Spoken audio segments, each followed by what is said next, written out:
En 1977 tuvieron lugar las primeras elecciones libres en España después de una dictadura del general Francisco Franco que empezó en julio de 1936 y terminó cuando él murió a finales de 1975.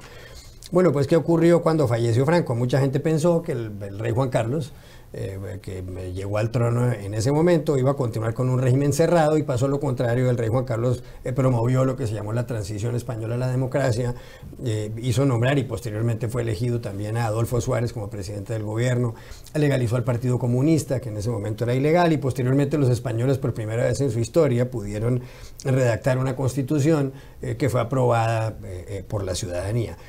Esta semana se cumplieron justamente el día miércoles los 40 años de la instalación de las Cortes, el momento en el que entró en funcionamiento un parlamento elegido libremente. Pero pasó algo protocolariamente extraño, y es que el rey Juan Carlos, que ya no es rey emérito, pues no fue a la ceremonia. Estuvo la ceremonia encabezada por su hijo, el actual rey Felipe VI. Es verdad que en algún momento establecieron entre ellos que no debían estar en público juntos, pero llamó muchísimo la atención que el hombre que impulsó en cierta medida o en gran medida la democracia en España, el hombre que se declaró contrario a aquel intento de golpe de Estado el 23 de febrero de 1981, que fue el rey Juan Carlos, no estuviera ahí.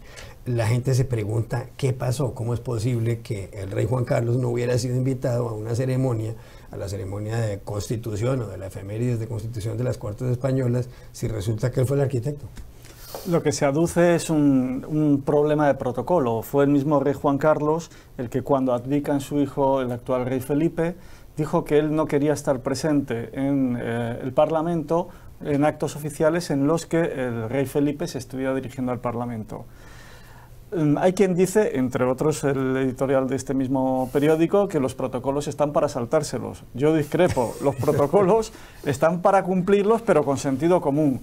Hay que tener en cuenta una cosa: el rey Juan Carlos no es que, digamos, sucediera a Franco, es que no solo sucede en la jefatura del Estado, sino que recibe el poder más absoluto que ha tenido un rey de España en toda su historia. Es decir, cuando muere Franco y él es proclamado rey, técnicamente es un monarca absolutista, pero insisto, con unos poderes que no tuvieron ni los reyes católicos, ni Felipe II, ni Carlos III. ¿Y qué es lo que hace esta persona que recibe todo ese poder? Trabaja para instaurar una democracia. Yo creo que solo por eso hubiera sido obligatorio que él estuviera presente en esa celebración. Que el protocolo, y que él mismo por puro sentido común también, como ha demostrado durante su reinado, impide que coincida con el actual rey, pues se le puede poner en un palco, se le puede poner luego en la recepción, es decir, se le puede dar un papel. Porque lo que ha quedado absolutamente extraño es que lo estuviera viendo por la televisión. ¿Cómo puede haberse producido una metida de pata de ese tamaño? Bueno, yo creo que los protocolos, no sé si están para saltárselos. Creo que este protocolo estaba pensado para la vida normal, y esto no era la vida normal. Está pensado para que cuando se abre la legislatura cada 4 años esté solamente el rey. Perfecto, no era el caso. Este era un acontecimiento extraordinario, precisamente celebrar los 40 años de elecciones democráticas, precisamente rendir tributo a las personas que lo habían hecho posible. Error grave, pero no único. Segundo error, el del rey emérito, por contarlo, por quejarse, por llamar por teléfono, por protestar. Primer error... ¿Ha debido callarse? Sí, en mi opinión sí. No porque no tenga razón, sino porque ha complicado todavía más las cosas. Es decir, que primer error, había que haber buscado una fórmula original, imaginativa, y creo que la responsabilidad, en este caso, no podemos atribuírsela al gobierno, no podemos atribuírsela al Parlamento. Hay que atribuírsela, en principio, a la Casa Real. Debería haber buscado una fórmula para no estar sujeto al protocolo y para que el rey Felipe VI, dijera lo que tenía que decir. Por cierto, hizo un extraordinario discurso y en un momento dijera: y aquí, en un extremo del escenario, está mi padre, al que debemos mucho todos. Y eso está muy bien, y ha sido un error que no ocurriera. Pero el rey emérito se ha equivocado al decirlo, y luego vamos a también buscar un poco de explicación. ¿Por qué ha ocurrido esto? ¿Es que han perdido la cabeza? No del todo. el papel político del rey Juan Carlos ha sido excelente, imprescindible para la democracia, junto con el concurso de partidos y de los ciudadanos españoles. Pero los últimos años ¿no han sido ejemplares?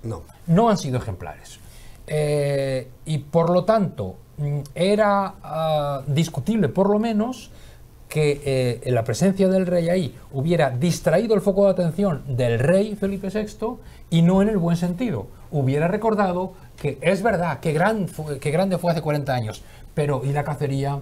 Pero ¿y sus asuntos? Cuando se fue a cazar elefantes a Botswana. Y las cosas que han salido bastantes, que no vamos a mencionar aquí, que han empañado su propia labor, su propio papel.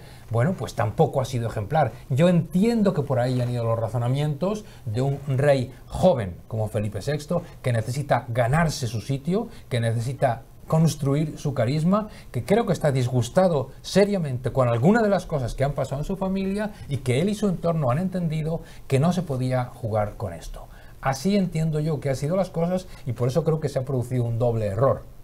No incluir al rey emérito, pero que el rey emérito se quejara y no entendiera por qué no estaba incluido. Hay un asunto, Jorge, que me mencionaba José Manuel Calvo antes de entrar a este programa, y es cómo en estos 40 años, desde cuando se constituyeron las Cortes o el Parlamento español, ha cambiado la vida en España. Este es un país donde justamente en las últimas horas se ha celebrado la Marcha Mundial del Orgullo Gay, en un país que hace 40 y tantos años tenía una dictadura pues muy de derechas y muy apegada a la Iglesia Católica. Este es un país donde hay legislación a favor del aborto, donde uno de los primeros países donde fueron autorizadas las bodas homosexuales, los matrimonios entre parejas del mismo sexo. Incluso hay un estudio de la Universidad de Michigan en Estados Unidos, una de las universidades públicas más prestigiosas de ese país, donde cuenta cómo posiblemente España es la nación del mundo, o el país del mundo, en donde más han cambiado los valores de una generación a otra. Pasaron de la dictadura férrea de Franco a vivir la transición, el destape y el regreso a la democracia en lo que fue un proceso modélico, como se diría en español. ¿Por qué se produjo todo eso? Se pregunta la gente en nuestros países. ¿Cómo se produjo eso con esa rapidez, visto hoy, 4 décadas después? Yo creo que hay una combinación de factores. La primera, bueno, experiencia personal. Yo, cuando José Manuel votó hace 40 años, yo tenía 9.